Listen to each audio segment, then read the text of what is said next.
The Florida Podcast Network, the voice of Florida.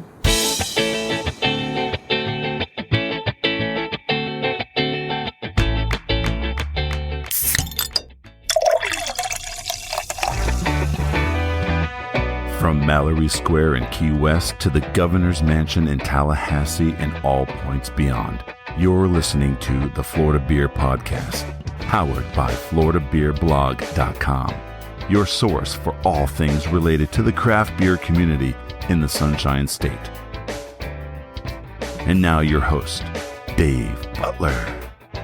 Hello, welcome. It's another episode of the Florida Beer Podcast, powered by FloridaBeerBlog.com. This is Dave, your host and author.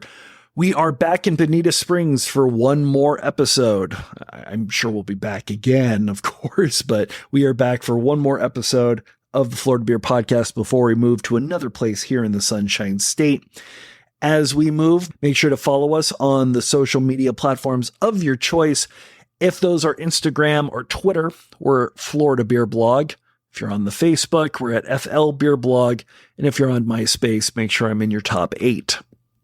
I would love to know how many of you don't remember MySpace. That would be interesting to know.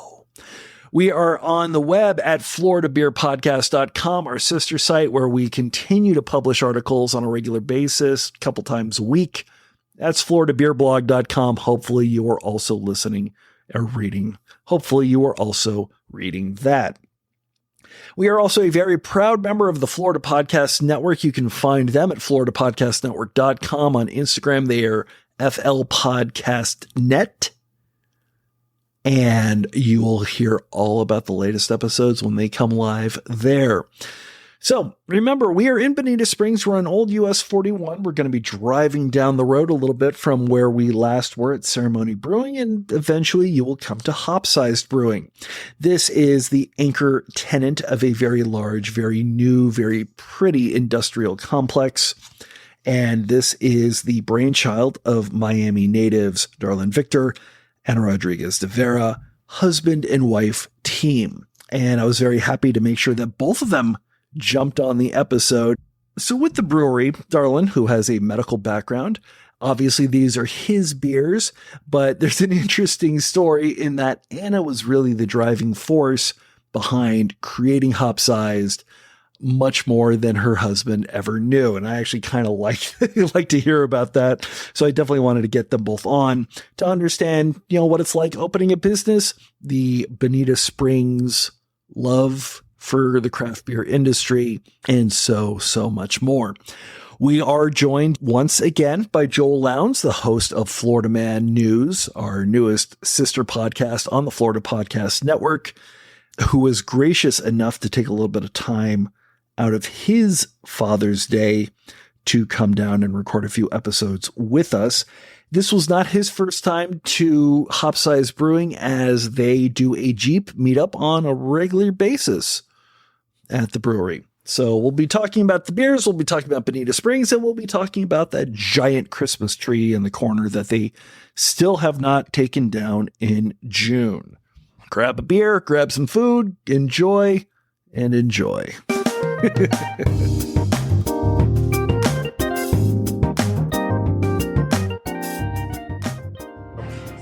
Nice. That's a fun beer, man. Nice. I was taking a look through your canned beers, and I know they've got one, El Dorado one. Oh, yeah. I love El Dorado. Diary of Hayes El Dorado? I love El Dorado. Yeah, buddy. Love El Dorado. So it's fun. It's fun to see that really kind of grow up, kind of come into its own. It's got absolutely. It's very lemony, or no, not very honeydew. Yeah. So it's just fantastic. It's a fun hop to play around with, and I know there's a number of breweries and articles that I've read where people just don't feel bold enough to utilize it on its own, just because of the complexity and layers of flavors that it has. That you use too much of it, you can oversaturate that profile. You underuse it, and then you're going to have very muted, flavor profiles. But done and dosed correctly, man, it's a beautiful, beautiful hop to play with. So that's actually one of the hops that we use for our raw New England IPA called Grown Ups at Play. That one's done with Galaxy and El Dorado, and it's 1-to-1 for dry hop ratios. So that's a triple dry hop one, but El Dorado just shines right through for that one as well. Gotcha. It's a beautiful hop. Well, let's go ahead and get started with that and just kind of continue this conversation in that I guess we'll start off with Bonita Springs. Yeah. Is it really a hophead community? I didn't really think it was much of anything that isn't manufactured, en masse. Yeah. No, to be honest with you, going back to giving a little bit of history of where we're coming from and everything, we're from Miami, and I didn't start homebrewing till May of 2019. My background is a physician, so I still do that full time. But with some changes in careers and being promoted or what have you, the time commitments for actually doing clinical medicine was reduced, and it shifted more towards administrative medicine. So my wife saw me lingering a little bit around home too much and said, hey, it's time for you to start figuring out what you want to do. You need a hobby. So I said, well, I have nothing that comes to mind. So she said, well, you like craft beer. Why don't you learn how to make it? So that's where Hopsized was born, May of 2019. And we had a good time, man. It took me about 3 months of reading books and articles online, and from people like Neil Fisher from WellWorks, Chris Johnson from Green Bench, just looking at articles that have been published by Trillium, Treehouse, and even Other Half, which is probably my number one go-to brewery. They're the king of kings. Definitely, man. People, physicians, coming into craft beer. Yeah. The other brewery that really comes to mind immediately from South Florida boy, you should definitely know Barrel of Monks. Do you think that because of so much biology that really has to happen in beer that people don't really discuss, do you think that you've got sort of a leg up on that? Are there things that you learned in your other life that you brought into this and are like, I got this, I know how to do this? With everything, it's a practice trait, right? So this craft is beautiful in that I have been able to kind of blend in my chemistry background into it all. So here we take pride in the fact that we don't do beers grain to glass. We do beers water to glass. So we have a reverse osmosis system, and we build the water profile for every style of beer we're making. So when we're talking about New England IPAs, we're replicating Vermont water, even New York City water, which is beautiful for New England IPAs. When we did that Munich nights that you're having there, that lager, that water profile is replicated from boiled water from Munich. So I'm just very impressed that you instantly knew what I was drinking just by looking at it. I'm just going to go ahead and say that. Oh, we have a lot of fun with it, man. So, and Joel, what are you drinking again? I forgot. Let me see it's the Chargy. a Chargy, yes. Right, That's exactly what that is. I can tell. That's a good beer. We have fun with that one, making that one too. So The last few times I've been here, it hasn't been on the menu, so I've always like to try something new every time I'm here. Yeah, it was off for a bit. We were just trying to rotate to our recipes, and we finally realized, hey, it was time to bring it back. This time we did it with a Chico strain from Berkeley Yeast. We've partnered up with them to try out different yeast strains that they're wanting to utilize from a small-scale perspective until it's perfected, and then they can commercialize it. So they sent us a Chico diacetyl-free strain, and we actually swapped that out with our usual Colch yeast strain that we'd utilize to make this blonde ale that then makes it a hybrid beer. And a lot of people have favored that yeast strain better. So because of that, we shifted, and now we have a 100% Colch beer that we've made. So it actually comes out next Thursday, and that's using the same Colch yeast strain that we used for Chargy. It's now being done strictly for that Colch. So that's going to be another banger. I'm watching a father bring his kid Firemans Carry style into the brewery. That's kind of interesting. So it actually brings to mind an interesting question, especially about water profiles. Yeah. And because you are now there are now 3 breweries in Bonita Springs. Yeah. Obviously, down the road is Ceremony. But Ceremony's had an old building. It's been around for a very long time, whereas this looks like new construction. Are you the first tenant in this location? In this location, I think there were some pre-existing tenants here, but this was all skeleton. There was nothing. So we are the first tenants. We had to build it all up. Well, in terms of that building up, were you able to control any portion of that, especially when it came to getting the brewery floor and getting the brewery laid out and everything? All the water, everything. All of it. How was the city been to work with when it comes to something like that? Because I would assume that a brewery has a very different structural need, Yeah. and in terms, especially like utility need, Right. than any other standard light industry that would be in the rest of this building. Right. Yeah, the beauty about it is when we walked in here, there was nothing here. There was no walls, no piping, no tubing, nothing whatsoever. So actually the owners of Lansdowne, the Mowers, they're the ones that were our contractors and builders for this entire spot. So we got together with them. We did drawings with them. We had a great time doing everything. And they built everything up to code and the way we wanted it, my wife and I. So, and obviously when you glance over at the brewing area, you see glass. So we just wanted this brewery to be transparent in that we want to be able to give our patrons that feasibility to look into the brewing space and say, this is where it all happens. And at the same time, keep everything back there clean. So that way is something for everyone to kind of look at and see how it all works out.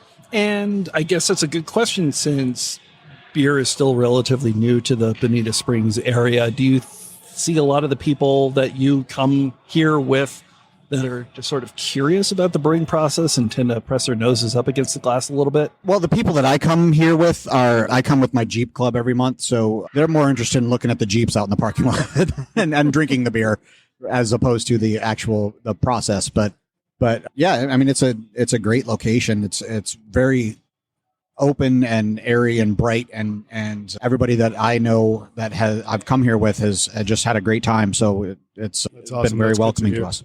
Do you get that a lot? Do you have a lot of people knocking on the glass while you're trying to brew something? Yeah, when we're brewing, we typically have a few people just kind of press up against the glass wall and look in, and they'll wave at us and we'll wave back. But yeah, a few people, especially when we have that high bay door open and evening times when we are brewing, they'll walk back there and say, hey, what are you guys doing? How's it all work? And they'll ask us questions. So we're always happy to help and answer questions for anyone who's interested in that whole brewing process, which is it's a fun process to begin with. So. Interesting. So going back to your beginnings, first of all, why are you not still in Miami? Because Miami's got one heck of a burgeoning beer scene. Yeah. I would assume that you're close to people like Beat Culture. Or... Yeah, we know we have a lot of friends down in Miami in breweries. But to go straight forward and answer that question is, so we left Miami 2013, which is where we relocated to Peoria, Illinois. That's where Penicillin was actually founded. Interesting. It's a small little town in Illinois. And we were there till 2016. That's where I did my residency training. So in looking at where we were going to settle again, we looked at Miami and realized we didn't want to be there anymore. Miami outgrew us, and it wasn't what we were after anymore. We wanted just a kind of a bit more laid-back lifestyle and everything, and not fast-paced like it is in Miami. So we wanted to settle down here, raise our kids, and it's just better for family overall. So we're still close enough, but yet far away, so that if anyone wants to come and visit us, they have to think twice before taking that drive. Hey, we took that drive this morning, so Oh, it's that's not okay. We're used to it. It is what it is.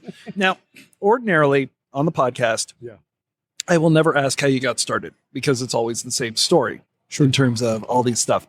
You've got a slightly interesting difference in your story in that I guess it would be fair to say that we would not be in the place where we are had it not been for your wife going behind your back. That's right. Please explain. That's right. She's the one who pushed me into figuring out what to do with the whole brewing process and everything else, and just kind of manifesting it to what it is now. So historically, the very first two beers that we made tasted like straight up garbage, obviously, right? Like no one starts and it's a perfect outcome. I didn't know anything about water profile initially and pH and how to cell count and pitching rates for yeast, et cetera, or even recipe building, which is one of the most important things or aspects of brewing. But in doing so, we had taken a trip. We went on vacation to, I think it was London and Ireland or what have you. And while there, I had fallen in love with the process, even though it was just two beers. So we ended up buying a full electric system from SS Brewtech, which we love. And now we have SS Brewtech equipment back there as well. So what she did was 3 months into it, she puts us into a competition. Yeah. She puts us into a competition. And me not knowing anything, so we end up taking beers, and we actually got second place on our very first time. One of our good friends now, his name is John Houlihan. He owns Brewlahan over in the Miami area. He's opening up a meadery, and he does great beers too. So he won first place. we were happy with that second win there, coming in second place. And then like 2 months later, she yet again threw us into a different competition, and we took 7 beers, and we won first place in all 7 beers. So she really pushed me. So I definitely have to ask, was it good to just get him like occupied and doing something just to get him out of the house? Or were you kind of expecting, hoping for something like where we are to really happen? Oh, no, not at all. I was not in any way, shape, or form trying to kind of make something out of this or make it a business or anything. It was just more simply trying to get him to do something because I was working from home at the time. And of course, both of us being home and just being the people we are, it wasn't working out all that great. So he definitely needed a hobby. I didn't know that part. If he had failed miserably, if every single one of his beers had failed and come in dead last, would you have ever told him that he had been entered into anything? I'm going to be honest with you. I don't think at any point I thought that the beers were going to fail miserably just because of the kind of person he is. And he's the type of person that when he really sets his mind to something, he's very much so involved and goes above and beyond making sure that he figures it out. So that he figures it out, he nails it down, and he gets it right. And so I don't think at any point I doubted that. I think initially when the first brews were awful, I think from that, if anything, I knew. It was like knowing him, the type of person he is, because we've been together obviously many years, he's only going to use that as a challenge to perfect it and make it better and really dig into the science behind the brewing aspect of it. So Bonita Springs is decidedly very, very different from Miami. Yeah. Yeah. But also, I think it's still fair to say that Miami's craft beer scene is still growing. Oh, yeah. It's still got obviously it's there. It's very cemented, but you take a look even with Tampa or Jacksonville, Lord, yep. It still has a long way to go. It seems like Hopsized is from people that come from a very different place, but still something that's very different from where either Miami or Bonita Springs really comes into being. What did you decide to really be the focus when you decided, let's put pen to paper, let's start building some stuff up, let's actually start making beer and selling it to the general public? How did you start that process of deciding who you were going to be, not as people, but as Hopsized? Yeah. I think the most important thing we wanted to factor in our philosophy, our mission, and our vision was, how do we create a family-friendly space, a third space, if you will, where like-minded people can come, sit back, relax, leave all the bullshit of life outside those front doors, and just enjoy quality beers, man. So being able to manufacture beers that people enjoy and just watching people sit back and just have a good time overall is what pushed us to put this together. And then in terms of the family friendliness, I know that you come here on a fairly regular basis. Yes. With that.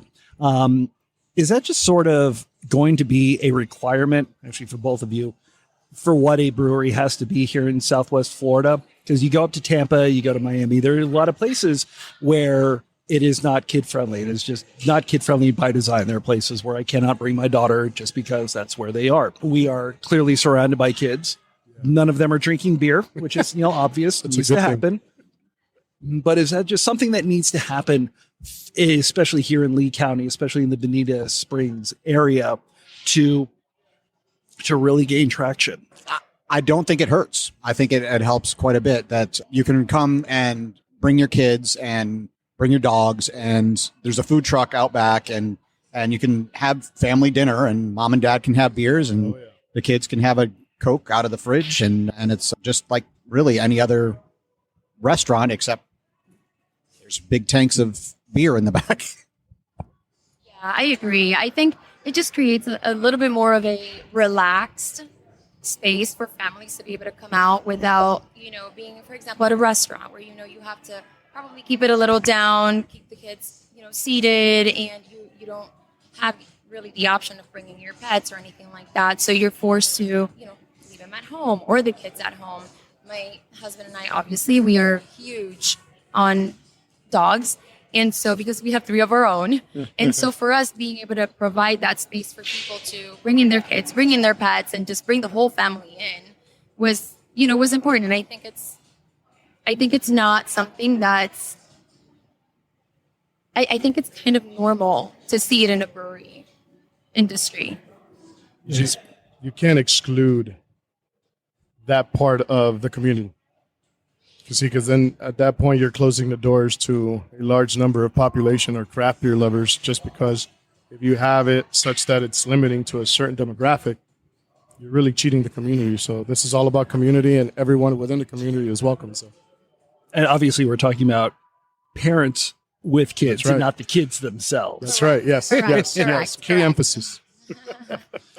So in terms of the name, I would say, just including the name, just including the word hop in a brewery's name is a bit, forward Yeah. stepping. It's a bit, risk taking. Where did this name come from? Beautiful. So I don't know if you guys have heard that song called Capsize. I can look it up and send it to you I'm gonna guys have when to, we're done or what have you. But we already know what the term capsize means. So I was listening to that song. It was one of my favorite songs back in 2019. Till this date, it actually is. I was listening to it once, and I'm like, oh, that sounds like a cool name for a song. And listening to the lyrics, I was like, oh, wait a second. It just happened to be around the same time that I was thinking, what am I going to name this brewery? So I thought to myself, okay, hop-sized. Oh, yeah, I'm flipped upside down for hops. Like, I love hoppy beer. So I said, shit, hop-sized. So, boom, hop-sized. It was very benign. It just came from nowhere, out of thin air, and it stuck. Now, I will say definitely in terms of the beers, the number of beers that you have on your tap list that are hoppy, far, I would say about equal to everything else. Yeah. Is that a difficult sell in Bonita Springs these days? It actually has not been. And I think it was a risk because of just the overall demographics. When we started doing our analysis just for market penetration and everything else prior to us finding our home here, we realized that there was a larger population that were 40 and above, with an even much larger percentage of the patrons being 60 and above that drank a lot of beer around the area. So we realized that with me liking hoppy beers, I said, well, we have to try it. Even we have to make them less in terms of ABV, just make them on the lesser side of the scale, 6% or so, or 6.5%. But we got to train everyone how to utilize their palate, because up front, a lot of people think of West Coast IPAs being highly bittered in the 50s, 70s IBUs, something that's not palatable. But you can't completely exclude certain styles of beers unless you train yourself how to really appreciate them. So when I first started, I started with your regular Heinekens and Coronas, which are great shelf beers for sure. They're great table beers, the whole 9 yards. But I remember the first time I had my first IPA, I think it was Lagunitas. Man, that was bitter, but it grew on me. And over time, it just became a better and better thing. And the same thing happened to my wife. She hated IPAs. But I said, you have to train your palate. You have to train your palate. Dissect the beer. Enjoy the flavor profiles, the aromas, the complexities, the layers, etc. Until ultimately now, it's what she favors a whole lot of the time now. So it wasn't a difficult thing for us to bring that to market here in Bonita Springs. It's actually favorable. A lot of people walk in here and say, hey, we want you to start selling kegs of Grown Ups at Play, of Ghost, of In Haze We Trust, which are coming out next week. These are flagship beers that have been on the back end just because we're rotating beers. But we've had a lot of people just give us great feedback on our hobby beers.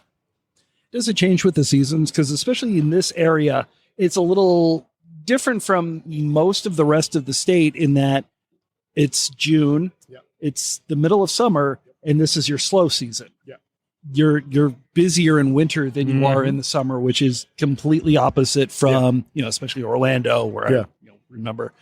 Do you see the requests and the styles and the preferences change over the past 7 months of your existence? It's an interesting question you ask, because whenever we are in season, a lot of the patrons that we have that are loyal customers, they come from up north and they frequently visit Treehouse, Trillium, or even Other Half. And when they're here, that's all they ask for. They ask for hazy IPAs, or they even bring beers like that down. So they even bring us beers from their areas up north down. So the request never changes. People always want hazy beers, and they want them often. So That's why we keep such a large selection on hand. I think it's even probably almost become like an expectation because people are so used to having such a nice selection of, New England style IPAs here that they almost expect to have that same amount rotating through at all times. And I guess that's an interesting question in that, do they bring the beers almost as an expectation for you to replicate and clone the beers that they're coming down with, or are they just bringing them down and then you're able to sort of grab things from there? I'll be honest with you. They bring beers just to say, hey, I want you to try this beer and I'll try yours side by side. See, a lot of the times I don't drink my own beer. So I like to drink everyone else's beers because that's where you truly learn. You guys are aware of that whole, I guess, mantra or quote where you can't get high of your own product. So I do my best not to drink our beers as often as possible. One of my favorite beers is Ghost in the Machine from Firemans Brewing. So I'm always at ceremony taking their stash, but they'll bring beers from up north and they'll say, hey, I want you to try this beer. So I'll have it. And then they'll say, okay, now pour a little bit of the grown-ups at play till you see how close you're to it. So I don't know if it's a compliment or not. They do say, man, you're making beers just like X, Y, and Z or X, Y, and Z up north. And to me, it's a great compliment, but it's like, there's a lot way to learn, much more to learn. So, but I take it as a compliment. It's a good thing. So. And what about Florida? Anything just kind of Florida forward, especially for the breweries that are in Miami. Yeah. Pretty much everybody has made a Guava Pasta beer at this point. You're laughing at me because I'm right. Is that ever something that you want to bring into Hopsized, into Bonita Springs? No, we're going to stick to traditional style of beers. Like, I don't think we're at that point where we need to kind of venture off traditional styles just yet, when we haven't been able to offer the community our full potential just yet. We've been only open for 7 months this month. So I think in a few years, today, as a matter of fact, 7 months today. Yeah. Happy anniversary. Thank you. Or month anniversary or whatever. Men's-iversary. But I think somewhere down the line, we're going to start having a little bit more fun with things, but I don't think you'll ever see us dumping donuts or pastelitos or anything like that into our beers. Yeah, I don't see us doing that. I mean, it looks fun and everything, especially for, Big content. ups to everyone doing it, but no. But I don't think that I see us doing anything like that unless it's maybe some sort of a collaboration and somebody wants to add that concept to it. But again, nothing against it. I just don't, You do mention something interesting that, that it would be, a lot of it is done for content. And a lot of the times you see a lot of breweries that will do collaborations or do crazy things like putting in whole decorated cakes. Oh, yeah. Less for the beer and more for the Instagram. Right. Do you feel that you have that pressure being in a non-traditional market, not just a non-traditional beer market, but are these the kind of people that are really on Instagram? Like, does Bonita Springs really do Instagram? I think Bonita is more of a Facebook town.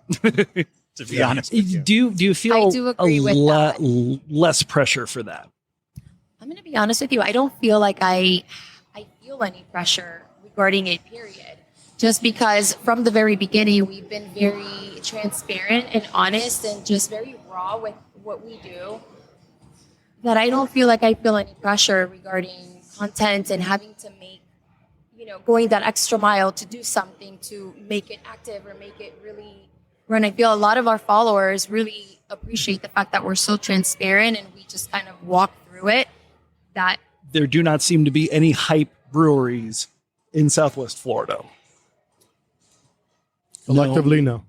No Onzer releases for bottles that have to get shipped. No, I don't see that. No. Is this the right market for that? I think it's too early to say that. We're still learning our patrons in the community. We have other well-established breweries in town, Fort Myers Brewing, Palm City, Pointy Bell, Crazy Dingo, so Anchor Lab, Coastal Days, all these, and they're not even venturing, Riptide. having fun. Riptide, they're not even messing around with these kind of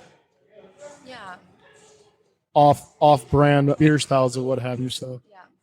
But still, the beer scene here has grown pretty well because I know you cut some audio for us at the Bonita Springs Beer Fest recently, and it was pretty nutty how much the local people were being focused on more so than anybody else. It was the place was packed. I mean, you guys were there. It was, Oh yeah. I know I was I was going to talk with Ceremony when we were there, and they were out of beer by the time I got back around to them with my microphone. I think there's a lot of demand here, and I don't know how many people came from outside of Bonita to the beer fest, but it was great to see that many people here in town that are fans of beer, craft beer specifically. Which is kind of amazing. One other thing that it's interesting when you go to open up a brewery, and I've noticed the pendulum swing more towards the way that you sort of are with this. In some interviews that I've read, the question of distribution was brought up, and you were very adamant, no. But if you look, 5-6 years ago, the breweries, a lot of them opened with the mindset of, how fast can I can? How fast can I get kegs out into the market? How fast can we do this? Do you think this pendulum has swung to the point where new breweries like yourselves, like Ceremony, like many of the others that have opened up or are opening up, are either not really interested in asking about the distribution side of things, or have just firmly decided, no, you want my beer, you come to me? Yeah, so that question has a two-part answer. So up front with the very first, so when we talk about constructing your business model, we had numerous conversations with other established breweries across the country or what have you, and realized that there is a sudden shift in these breweries no longer wanting to partake in distribution. A lot of the newer breweries or even well-established breweries are kind of shifting back to taproom sales only. For a business model perspective that we don't even have to discuss because the answer is obvious, but that's one of them. And two, we're not there to meet that demand. We want to fulfill the demand to the community in here. And I don't think we're nowhere near there. So how can we walk in here and rush to say we want our beers at every single restaurant and supermarket, this and that? The quality tends to change when you grow that big. Quality changes completely. So now you're chasing numbers at that point. That's my personal opinion. So there's a bunch of breweries that are in distribution, and hey, I applaud them and much success to everybody. But to us, quality is number one, and we have to continue to strive for 100% quality and transparency with our community and patrons. And based on when we sat down and we started to devise our business model, there was no room in that structure or in that foundation per se to even ever consider having our products out in the community like that. We want to have people walk in here. We want to get to know you in person. We want to be able to smile with you, shake your hand, hear your story while you enjoy one of our beers here. We can't do that if it's at a restaurant. And I think, too, it's also being able to continue to have the freedom to brew what we want to brew and not have to be, kind of meeting a demand for someone else because we're required to, brew X amount because they need to be in X, Y, and Z places. And so I think it's just being able to have the freedom, and we want to continue to have that we can brew anything we want, whenever we want, and not be limited to that. I was going to say, are there any beers, are there any styles where the community has just been disinterested, whether it's something that you or you want to make and you've made and it just sort of falls flat? I don't think we've had any beers made here that no one truly enjoys. I know we've been asked multiple times, when are your beers going to be out in X, Y, and Z places? But we'll answer honestly, just going back to that last question, we'd rather have everyone here. But so far, the feedback has been great. And obviously, we've had beer styles that we never had here initially, like Mr. Toby. So that one was specifically made to one of our most loyal customers. He was the very first one that stood right by at that door on opening day, and he had the very first beer. His name is Rich. Yeah, Amazing person. Rich and His name's not Mr. Toby? Yeah. Oh, no, I mean the guy, the customer. Yeah. Was his name? Doggy? Oh, no, the customer's name is Rich. Okay. And his dog's name is Toby. His dog's name. Okay. So then it was called Mr. Toby. That's great. Because every time he would come in, I would see him and I was like, hey, Mr. Toby. And, so we have the first receipt that he brought in. We have it up there. He brought us a picture of Mr. Toby and everything. And he specifically came in and asked for a brown ale. And and we kept telling him, yep, we're going to get to it. Eventually we did. Yeah. And of course, thinking about, okay, what are we going to name this beer? Then we were like, it's perfect. We're just going to call it Mr. Toby, and he's been here every single day to have one beer, only one, and then he goes on his way. Which is funny. You talk about a style that has completely fallen out of favor with the craft beer industry. And you know what? And it's been a popular one. Yep. Really? It has been such a popular one, believe it or not. Yeah. Definitely. Yeah. In terms of brown ales, I still find it amazing that Duke's Cold Nose is such a big seller. Yeah. It's insane. Is it too early to talk about the future? Is it too early to see what's going on? Are you still in sort of a shakeout phase, or are you planning and you've got ideas? Okay, here's what year 2, year 3, year 4, 5, 10, 20, 50 is going to look like. It's never too early to talk about future plans, right? It's just being in the right state of mind and allowing ourselves to find that we're meeting objectives and goals from a business perspective. But jumping right into that, we are expanding. So we acquired our next door space. Nice. And that's going to be a very intimate, chic area. It's going to be called... No, we cannot. Okay. Not yet. Okay. The Queen has spoken. Not yet. Because I want to make sure everything with the name is going to be Yeah. okay before we obviously disclose any of that. Yeah, but this space that we are doing next door, we're expanding. It's just going to be... It's still going to be an extension of Hopsized, but a little bit more of an intimate, like you said, more chic Interesting. space where it's going to be a cool, different concept Nice. for sure. Nice. And Hopsized will still be Hopsized because I know that you work with your wife on the monthly Jeep meetups here. Yeah, my wife is Amy from Calusa Jeepers. I know she's been Okay. emailing back and forth with you for a while. You know, that's a big thing because I know you were excited about that. Oh, yeah. You were excited to come here. I have a set date every month. I know I'm coming to Hopsized. And so those will continue. And have you started to branch out to more of those sorts of things in an effort to really not just appeal to the community, but to support the community? I'm sorry. Okay. With a lot of events like that, have you started to branch out into more events like that in an effort to sort of support the community that has supported you? Oh, I mean, for now, we've kind of started with just like our night market, and we have like certain things as far as like Latin night that we're going to be doing as well, exploring it, and be considering we are the only Hispanic-owned brewery in Southwest Florida. We kind of want to be able to also, add a little bit of culture there too as well for the people who are Hispanic in our area and in Southwest Florida to have a space to be able to come out also and have a night out with us. But I think for now, I kind of want to get a hold of the night market first and make sure I can have it nice and smooth and be able to have nice control of that before I can start exploring any kind of larger, different events. But that's definitely one that I had in mind and knew from the very beginning I wanted to do, because it wasn't so much as creating an event space for people in local communities or local businesses to come out and do what they do, but it had a lot of meaning behind it because I also own another business, and the reason I have that now and that first business was able to kind of flourish and grow to the point where now I will have 3 locations to it was I depended on a lot of places like Hopsized and to do markets and vendor spaces and things like that where I can sell and create that exposure for myself.